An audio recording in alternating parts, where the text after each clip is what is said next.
ilikuwa ni issue ya radi. Kuna radi moja ya mwisho kama mlisikia ilipiga.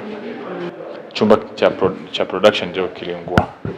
Lakini moto ulisambaa pote. Wakati inatokea kulikuwa na watu lakini tulikuwa tunaendelea na kazi. Baada ya matukio kadha wa kadha ya maafa yaliyosababishwa na mvua kubwa ambazo zilimenyesha hapa katika halmashauri ya manispaa ya Tabora siku ya tarehe 25 Disemba 2025, siku ambayo pia wengine walikuwa wakisherehekea sikukuu ya Christmas, Bi Upendo Ela ameuzuru katika maeneo hayo ili kuweza kujionea hali halisi ilivyokuwa na kutoa pole pamoja na salamu za rambirambi katika zile familia ambazo zimekumbwa na maafa kutokana na mafuriko ambayo yamejitokeza.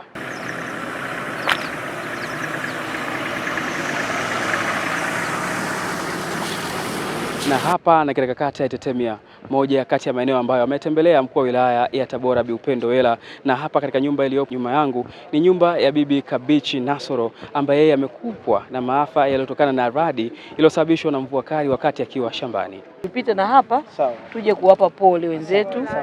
Poleni sana sana. Tunaamini ya kwamba ni kazi ya Mwenyezi Mungu, lakini pia sasa sambamba na hilo tunaenda kupeana na elimu pia kwamba kwa sisi tuliobaki sasa tuendelee pia kuchukua tahadhari, si ndio ndugu zangu? Mvua ndo zimeanza, kwa maana tunahitaji kuchukua tahadhari. Kwa mfano wakati zinanyesha na tuko mashambani, ni vizuri kutoka kuzuia, kusubiri mvua ziishe. Unakaa sehemu salama, itakapoisha unarudi kuendelea na shughuli zako za kilimo. Eneo nyingine ni katika eneo la kata ya Ng'ambo ambapo hapo ni pale ambapo mtoto mwenye umri wa miaka 3 Samiri Adam alifariki baada ya kuingia katika shimo la maji taka, na hapo mkuu wa wilaya pia amedhuru eneo hilo. Mvua zinanyesha ni kubwa sana, na wakati mwingine ndo kama hivyo zinaambatana na radi, lakini zikinyesha zinaacha maji mengi sana. Sasa kwa shimo hili pengine lisingekuwepo, tunaamini pengine isingetokea.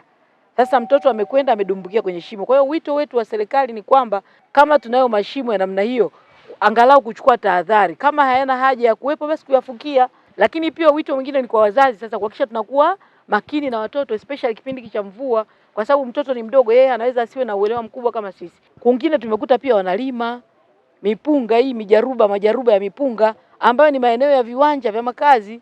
Sasa ile nayo inasababisha kutuamisha maji, kwa sababu kama ni eneo limepimwa tayari viwanja, kwa nini tunalima? Licha ya maeneo mengi hapa mkoani Tabora, hususan katika halmashauri ya manispaa ya Tabora kukumbwa na kadhia ya kujawa na maji katika maeneo mbalimbali yaliyosababishwa na mvua kubwa ambazo zilikuwa zikinyesha, lakini leo idara ya mkuu wa wilaya hii kwa maana ya Upendo Ela imeona mambo tofauti kutokana na maeneo mengi ambayo yalikuwa yamejawa na mvua leo hii kuwa katika hali ya kawaida na shughuli za kibinadamu zikifanyika kama kawaida, na ardhi yake imekuwa kavu.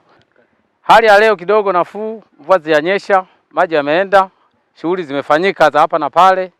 Wengine wamefanya shughuli za kusafisha miji yao kwa sababu ilijaliwa na maji. Ripoti kutoka halmashauri ya manispaa ya Tabora, mimi ni Michael Samuel George na hii ni Daily News Digital. Endelea kusubscribe, kucomment na kulike, lakini pia tufuatilie katika mitandao mingine ya kijamii kama Instagram na Facebook kwa kuandika habari leo_tz. Shukrani.